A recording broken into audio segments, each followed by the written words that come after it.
Vamos a ver la capa vascular del globo ocular. Esta es la uvea, que está dividida en anterior y posterior. La anterior se divide en el cuerpo ciliar y el iris. Y la posterior es la coroides. Entonces aquí tenemos primero la retina. Así es la capa más interna. Y termina aquí en la os serrata. Luego tenemos la capa vascular, que es la uvea. Aquí está. La uvea es la uvea posterior, este es el coroides, esto es el coroides, y se continúa aquí anterior con el cuerpo ciliar y luego el iris. Bueno, así. Aquí. Y afuera o más externo a la uvea posterior, a la coroides, está la esclera. Bueno, de hecho aquí en el nervio óptico está así, la esclera que se continúa con la dura madre del nervio óptico, y aquí está la coroides. Entonces, primero la coroides. La coroides tiene tres capas, la externa, media e interna. Todos tienen vasos. Los vasos de la capa interna son los que tienen calibre más grueso y estos le dan sangre a la retina. Y estos a la esclera. Entonces, la capa externa está unida a la esclera y la interna está unida a la retina, específicamente al epitelio pigmentado de la retina. Entonces, hay un espacio en la esclera que está dado por la capa foxia que penetra a la coroides y esto ocurre en el espacio pericoroidal. Los vasos que le dan sangre aquí a la retina son de la capa interna, o la capa coroidocapilar. Entonces, la coroides tiene la capa de los vasos y tiene la membrana de Bruch.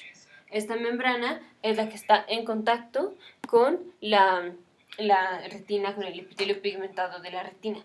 Entonces, la membrana de Bruch tiene 5 capas. Una es la lámina del endotelio de la capa coroidocapilar. Luego es una capa de colágena, una elástica, otra de colágena y la lámina del epitelio pigmentado de la retina. Y es esta la que se une al epitelio pigmentado de la retina. Entonces, cuando ocurre el desprendimiento de la retina, se está desprendiendo el epitelio pigmentado de la retina de la membrana de Bruch.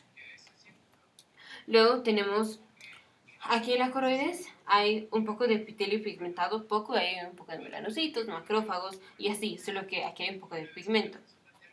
Luego, la coroides se extiende entonces desde la os serrata hasta en donde va a iniciar el nervio óptico. Y la coroides no nada más da sangre, sino también regula un poco la disipación del calor, entonces regula la temperatura. La sangre viene de las arterias ciliares anteriores y posteriores, igual que casi para todo, y la inervación va a ser por los nervios ciliares como para todo el ojo. Okay. Ahora vamos a ver el cuerpo ciliar. Si continuamos anteriormente, encontramos el cuerpo ciliar. El cuerpo ciliar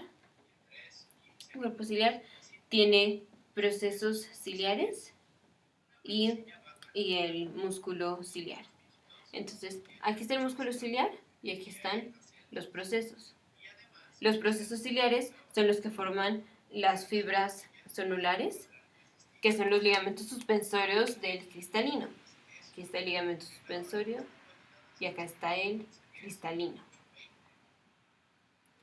Entonces, cuando el músculo ciliar tiene tres arreglos de las fibras musculares, es radial,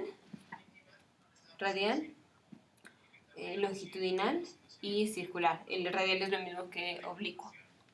Entonces, bueno, cuando viene la contracción del músculo ciliar, se contrae y entonces estas fibras tonulares se vuelven menos tensas, están más relajadas y entonces el cuerpo ciliar tiene una forma más redonda. De la otra forma, si no está contraído el cuerpo ciliar, entonces vamos a decir se relaja el cuerpo ciliar, entonces las fibras tonulares se tensan más y al tensarse más, el cristalino se hace más ovalado. Entonces, cuando hay la contracción, que es por vía parasimpática, es cuando la convexidad del cristalino se hace más redonda y es cuando podemos ver un objeto que está cerca. Ok. Las secciones del cuerpo ciliar son primero la pars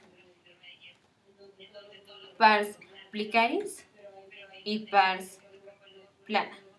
La pars plana es el acceso hacia la cavidad vítrea para el cirujano y la pars plicaris es donde está la inserción del cuerpo ciliar y ahí los procesos que hacen las fibras tonulares. Entonces, en la capa superficial de la pars plicaris tenemos un epitelio pigmentado y tenemos células que secretan el humor acuoso. Y en la profunda o interna tenemos el epitelio no pigmentado. Todo esto pertenece a la pars plicaris. Entonces, el cuerpo ciliar va a producir el humor acuoso y también hay una barrera hematoacuosa que ahí sirve también para el transporte de sustancias. Y por último, la convexidad del cristalino. Entonces, estas son como las tres funciones del cuerpo ciliar: la barrera, que secreta el humor acuoso, y que cambia la convexidad del cristalino. Ok. Entonces, tenemos el cuerpo ciliar, los procesos ciliares, y los procesos ciliares están en la pars plicaris. La pars plicaris tiene capa superficial y capa interna. En la capa superficial es donde están los procesos ciliares, donde está el epitelio pigmentado y las células que secretan el humor acuoso, y en la interna está el epitelio no pigmentado. Ok, ahora el iris. El iris es, aquí está la pupila, y alrededor está el iris. El iris tiene dos partes, una que es iris iris pupilar, y la otra que es peripupilar, que son estas.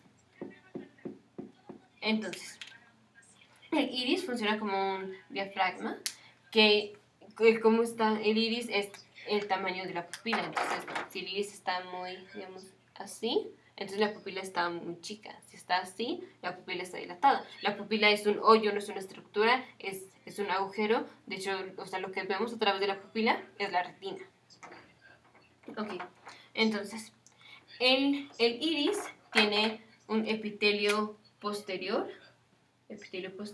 y epitelio anterior. El posterior es el epitelio pigmentado, que es lo que le va a dar el color al iris, el color de los ojos, dependiendo de qué tanta melanina haya. Y anterior, estas son las células mioepiteliales anteriores comparado con este que es posterior. Y las células mioepiteliales se dividen en anteriores y posteriores. Las posteriores son apicales y las anteriores son basales. Las apicales, estas también tienen pigmento, un poco de melanina, y entonces forman el epitelio anterior pigmentado del iris. Entonces el iris tiene dos epitelios pigmentados, el posterior y el anterior. Aunque en el anterior también está esta capa basal. A veces al epitelio pigmentado anterior, como es muy poco el pigmento que hay aquí comparado con el posterior, a veces se dice que el posterior sí tiene pigmento y el anterior no tiene. Pero bueno, en realidad los dos tienen, y el anterior se divide en una parte que tiene pigmento y otra parte que son las células basales, y extensiones de estas forman los músculos que van a determinar cómo está el tamaño de la pupila. Entonces, un músculo está aquí circular a la pupila, que es el músculo constrictor del esfínter pupilar. Y el otro está así, que son los músculos dilatadores de la pupila. Entonces, el constrictor de la pupila está inervado por vía parasimpática a través del nervio oculomotor y por el nervio cervical superior, que es parte de la vía simpática. Entonces, cuando se contrae el constrictor de la pupila, hay miosis. Cuando se constriñe el dilatador de la pupila, hay la midriasis. Entonces, las tres capas, bueno, el coroides, el iris y el cuerpo ciliar tienen vasos, que son los vasos ciliares anteriores y posteriores. Toda la inervación que está, sí es por los nervios ciliares, pero para el iris, bueno, para los músculos del iris está el parasimpático y el simpático. Y todos tienen pigmento.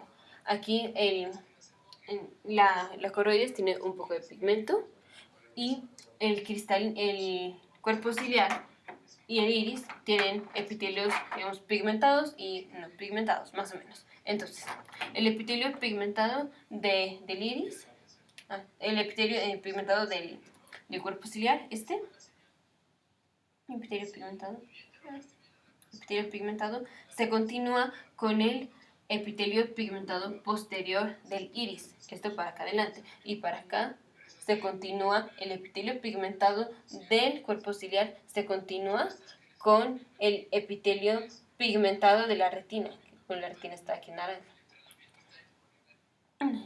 Y luego el epitelio pigmentado de la retina es aquí, que está tocando a la lámina del epitelio pigmentado de la retina de la membrana de Bruch, que le pertenece a la coroides. Y el epitelio no pigmentado del cuerpo ciliar se continúa con el epitelio pigmentado anterior del iris, para acá, y para acá se continúa con la neuroretina, que es la retina que no tiene el epitelio pigmentado de la retina y otras partes. Entonces, la uvea es uvea anterior, que es cuerpo ciliar y el iris, y la uvea posterior, que es la coroides.